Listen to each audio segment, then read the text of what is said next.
Welcome to গুনগুনস world. আজকে আবার একটা নতুন ভিডিও নিয়ে চলে এসেছি।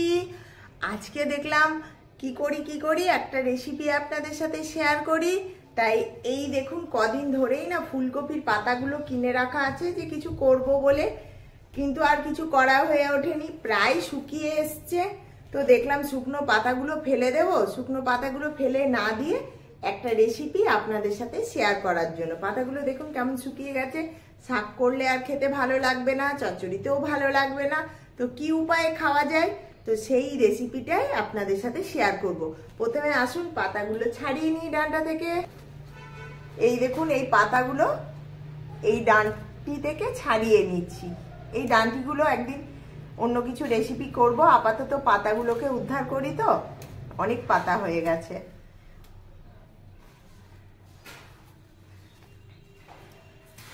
শুকনো পাতাগুলোর কিন্তু শাক করে ভেজে খেলে একদমই ভালো লাগে না, কিন্তু আমি যে পদ্ধতি আপনাদের সাথে শেয়ার করব সে পদ্ধতিতে যদি করেন এই রেসিপিটা, তাহলে কিন্তু এক থালা ভাত শুধুই খাওয়া যাবে, অন্য কিচ্ছু লাগবে না। এই ফুলকপির পাতা দিয়েই এক থালা ভাত আপনাদের খাওয়া হয়ে যাবে। তাহলে আসুন চটজলদি এগুলোকে ছাড়িয়ে নিই। এই রেসিপিটা কিন্তু খুব ছোট্ট রেসিপি, খুব তাড়াতাড়ি হওয়া রেসিপি। তাড়াতাড়ি ছাড়িয়ে নিয়ে আবার ফিরে আসছি। ফুলকপির পাতাগুলো ভালো করে ধুয়ে নিচ্ছি।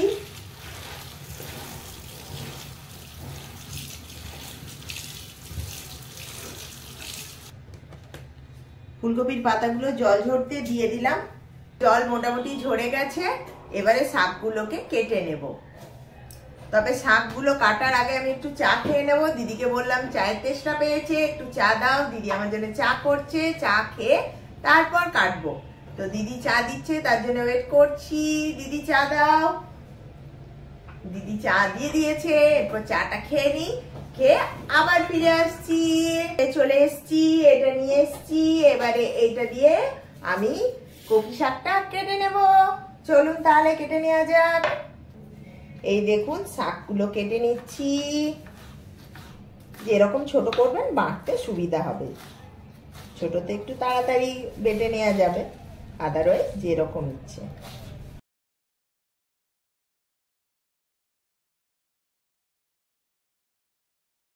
শাকটা পুরো কাটা হয়ে গেল। এবারে কি করব, গ্যাসে একটা কড়াই চাপিয়ে দেব। কড়াই কড়াই কড়াই কড়াই কোথায় কড়াই কোথায় কড়াই কোথায় কড়াই, আমাদের কড়াই কই। এই দেখুন কড়াই পেয়ে গেছি। এবারে কড়াইটা গ্যাসে চাপিয়ে দেব।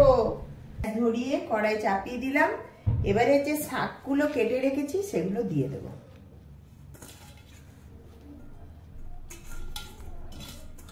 কিচ্ছু দেব না কড়াইয়ে, শুধু কড়াই চাপিয়ে তাতে শাকগুলোকে দিয়ে দেব।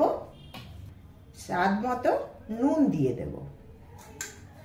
নুন দিয়ে অল্প পরিমাণের একটু জল দিয়ে দেব, ঢাকা দিয়ে দেব।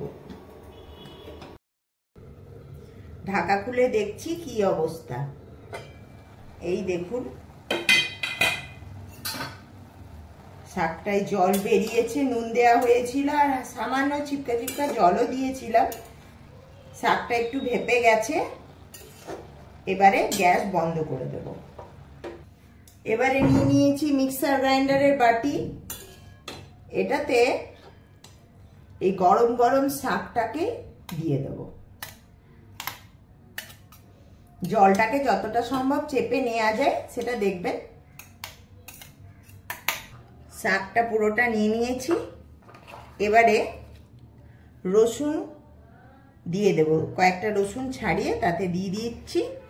আর একটা কাঁচা লঙ্কা দিয়ে দিলাম, একটা ধনে পাতা। ঢাকা লাগিয়ে দিলাম।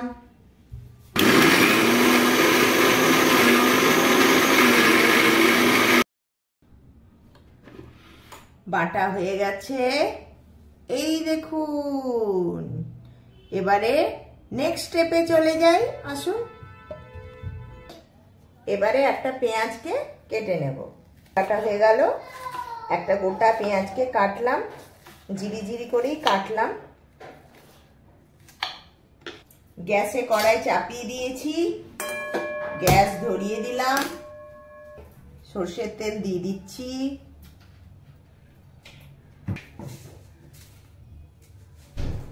এবার একটু কালো জিরে দিয়ে দেব। তেল গরম হয়ে গেছে, এবারে দিয়ে দিচ্ছি কেটে রাখা পেঁয়াজ, ভেজে নেব। হয়ে গেছে, এবারে কফি পাতা বাটাটা দিয়ে দেবো। কফি পাতা আর রসুন দিয়ে বেটে রেখেছি, এটা দিয়ে দেবো।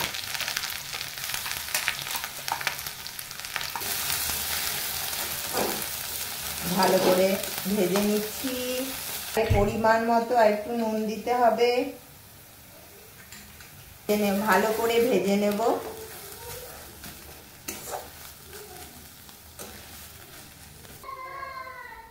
একটু অল্প পরিমাণে চিনি দিয়ে দিলাম।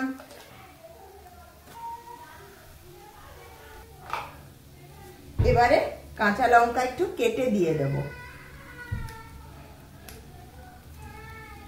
গাছের থেকে তুলে আনলাম কাঁচা লঙ্কাগুলো, ঘরে দেখলাম ফ্রিজে লঙ্কা নেই, তো দৌড়ে গিয়ে আবার নিয়ে এলাম।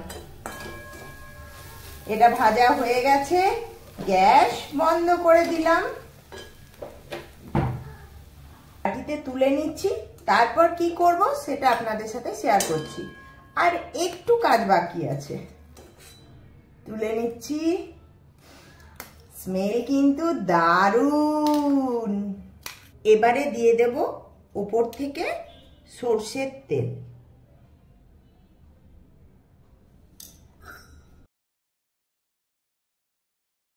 কফির পাতা বাটা রেডি। আজকে কিন্তু ভাত খেতে আমি আর আর্য তো এসব খায় না, তো খেতে আমি আর দিদি খেয়ে বলবে কেমন হয়েছে, আর আমি খেয়ে বলবো কেমন হয়েছে। এখন ফিরে আসছি তাহলে পুজো করে, আর আর্য কি করছে না করছে দেখে নি, সঙ্গে থাকুন। দারুণ স্মেল বেরিয়েছে, দারুণ। স্নান করে ফ্রেশ হয়ে সোফায় বসে বসে গাড়ি নিয়ে খেলছে। এবারে ওর স্যারেলেক খাওয়ার পালা, আর ও আগেই ভাত খেয়ে নিয়েছে। আমারও স্নান হয়ে গেছে, ঠাকুর পুজো হয়ে গেছে। এবার আমি ভাত খেতে বসবো, আর নতুন রেসিপিটা কেমন লাগলো সেটা আপনাদের সাথে শেয়ার করব। আর্য, তুমি কি খেলছো? গালি গালি? কই একটা গালি দেখাও আমাদিকে। একতলা ভাত নিয়ে চলে এসছি। ভাত, ডাল সেদ্ধ, আলু সেদ্ধ, ফুলকপির পকোড়া, ধনে পাতার পকোড়া, পোস্ত বাটা আর ধনে পাতার চাটনি। তার সাথে আছে এই দেখুন বাঁধাকপি পাতার ভর্তা। এরপরে মেখে খেয়ে আপনাদেরকে বলবো কেমন লাগছে। স্মেল কিন্তু দারুণ বেরিয়েছে। এরপর মেখে খাবো।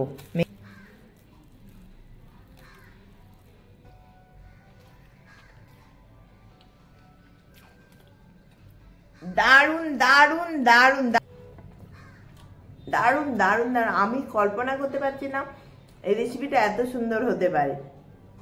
শুকনো ফুলকপির পাতা, সেটা দিয়ে এত সুন্দর রেসিপি ভাবাই যায় না। প্রত্যেকে ট্রাই করুন, কিছুই লাগছে না, খুব কম সময়ে হয়ে যাচ্ছে। সবাই একবার ট্রাই করে আমাকে অবশ্যই জানাবেন আপনাদের কেমন লেগেছে। আজকের ভিডিওটা আমি এখানেই শেষ করছি। এবারে আর্যকে ঘুম পাড়াবো, তারপর গুনগুনকে স্কুল থেকে আনতে যাব। এখন অনেক কাজ বাকি আছে, তো আজকের ভিডিওটা আর বড় করছি না, এখানেই শেষ করছি। সবাই সুস্থ থাকবেন, সবাই ভালো থাকবেন। পরের দিন আবার নতুন কোনো ভিডিও নিয়ে আসবো। আর প্লিজ যারা নতুন, আমার চ্যানেলটা সাবস্ক্রাইব করে লাইক বাটনটা দিয়ে আমার চ্যানেলের সাথে থাকুন।